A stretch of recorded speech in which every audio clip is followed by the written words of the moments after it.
and welcome to a Thanksgiving episode of What News Wednesday. I hope you're doing well. Not gonna lie, this week was kind of hard to prep for. Lot of not so nice stuff going on. But it's also the week of my favorite holiday. Why is it my favorite, you ask? Because it's about food, obviously. And plus it means that I get to stay home alone on a Wednesday night, drink and make pie, and no one judges me much. But anyway, I found a quote today that is actually about Thanksgiving, but it feels very relevant given everything that's going on. So I'm going to read to you from Le Cell Phone.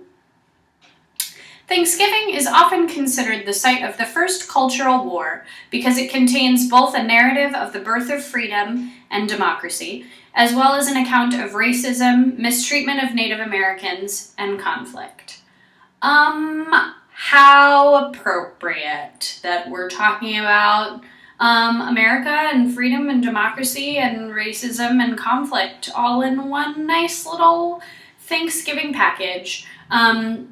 Just in case you were living under a rock for the last week, there are protests countrywide going on right now in reaction to the grand jury decision that Officer Darren Wilson will not be charged in the death of teenager Michael Brown.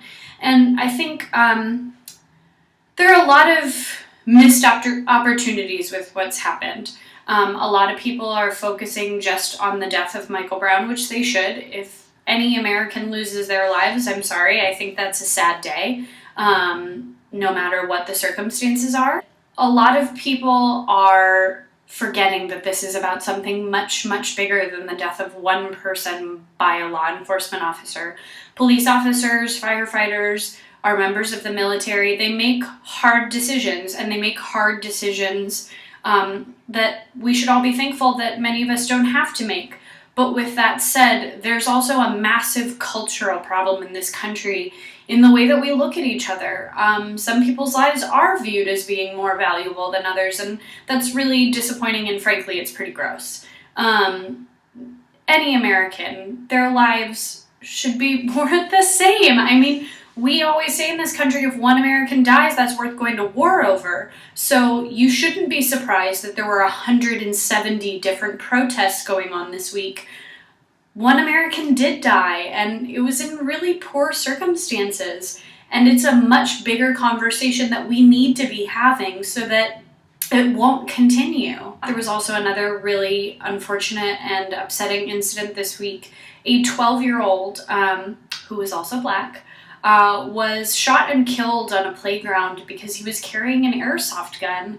And y'all know how sick and twisted my brain is when it comes to comedy. The first thought that I had when I read that story was, wow, if he was white, I wonder if they would have just made a couple Christmas story jokes. And that's not something that I should ever be thinking. And of course, again, I'm not saying that police officers make easy decisions or that firing your weapon on anyone is something that you want to do. But that said, we still operate in this country under the system of innocent until proven guilty. And you can't prove innocence or guilt if someone is dead. And obviously there are situations where people feel that they're in danger, but whatever happened to shooting somebody in the kneecap and then asking them some questions? Let me tell you, I'm capable of a lot when I'm angry. You shoot me in the knee, I think I'll stop, maybe for a minute. But, you know, that's just me. Back to the protests.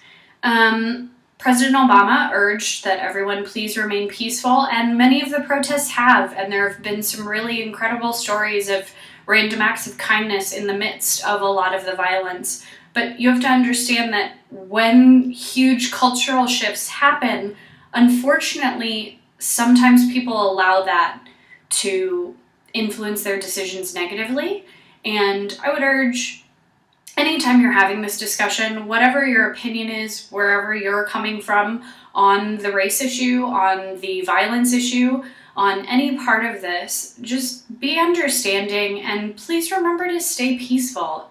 We need to talk about it. We don't need to burn shit. Except maybe you're turkey. Maybe you're not as good of a cook as I am. I'm gonna bring in a fun personal story just because I've been thinking about this a lot because I talk to you guys once a week.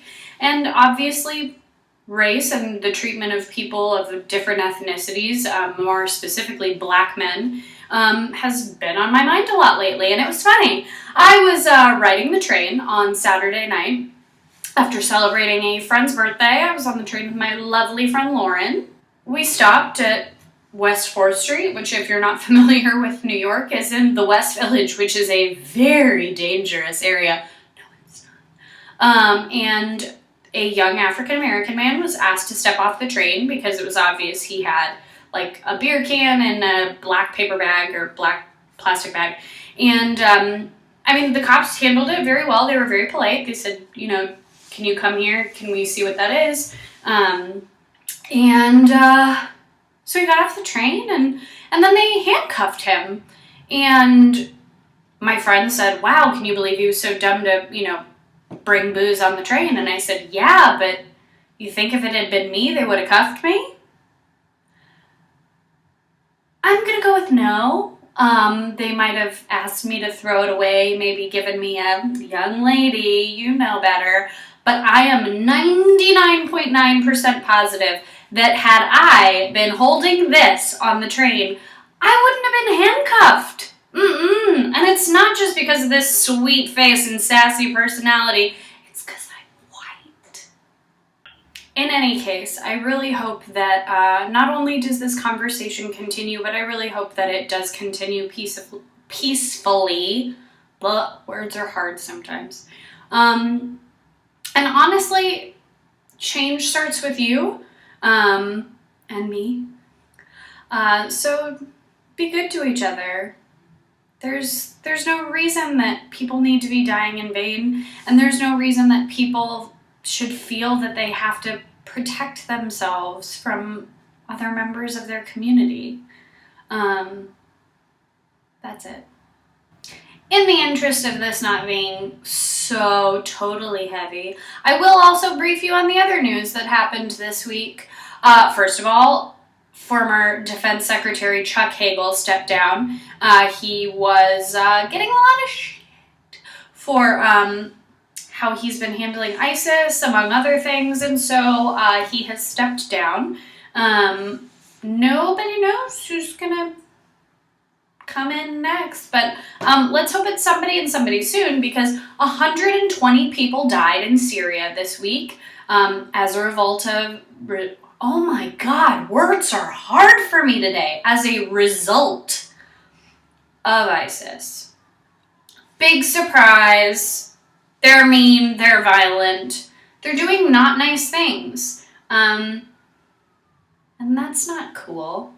A tiger, which is technically owned by Vladimir Putin, wandered across the border of Russia into, I think it was China, maybe Mongolia? And attacked a herd of goats. It has not yet been stated whether this will be viewed as an act of aggression from the international community, but to Putin I say, calm down and control your pets. Winter weather is making travel very difficult. I'm just gonna go ahead and say mad props if you're sitting in an airport right now. You are much braver than I am. I mean, like, my subway ride was really gross and that annoyed me. So, God bless you. I really hope everybody makes it where they're going safe. Shit is looking crazy right now, weather-wise.